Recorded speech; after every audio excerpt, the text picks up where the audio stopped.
আমি শুভলক্ষ্মী দত্ত, আমি খড়দাতে থাকি। আমি এমএ বিএড কমপ্লিট করেছি। তো তখন মানে এমএ বিএড কমপ্লিট করার পর আমি কিছুদিন চিন্তা করছিলাম যে এরপর আমি কি করবো, মানে কি করব। তারপরে আমি আমার বন্ধুদেরকে বললাম। তো তারপরে হঠাৎই একদিন আমার ফ্রেন্ড মানে নাসরিন আমাকে এই দাদার নাম্বারটা দিল। তারপরে তখন আমি এক মুহূর্ত ওয়েট না করে আমি ডাইরেক্ট দাদাকে কল করলাম।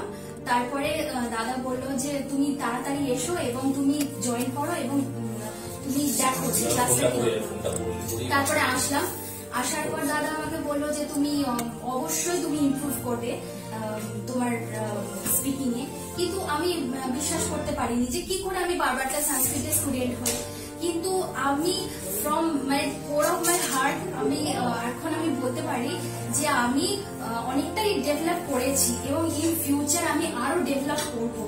আর দাদা হচ্ছে মানে কি বলবো, মানে একটা গড বললেও মানে খুব কমই বলা হয়ে যাবে। গডের ওপরে যদি কিছু থাকে তো আমি সেই জায়গাতেই আমি দাদাকে বলতে চাই।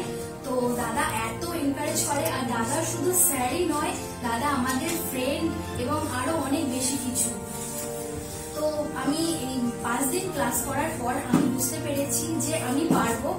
আর আমি নিজে থেকে সেটা আমি ফিল করছি যে আমি পারছি।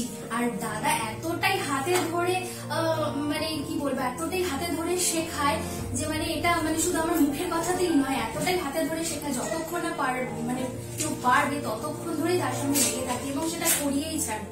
মানে এটা আমি নিজে অনুভব করে মানে 5 দিন ক্লাস করার পর আমি সেটাই বলছি। তো আমি সত্যি হ্যাপি।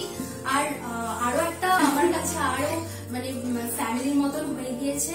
তো এবার আর আমি এটাও ফিল করছি যে আমি পারবই। আর আমি মানে যেহেতু আমার একটা এম ছিল যে আমি টিচার হব, তো দাদা সেটা বলে যে তুমি টিচারের পাশাপাশি অন্য এজেন্সি কোম্পানিতেও তুমি জয়েন করতে পারবে। তো সেইভাবেই আমি চেষ্টা করছি আর দাদা প্রচন্ড ভাবে আমাকে হেল্প করছে।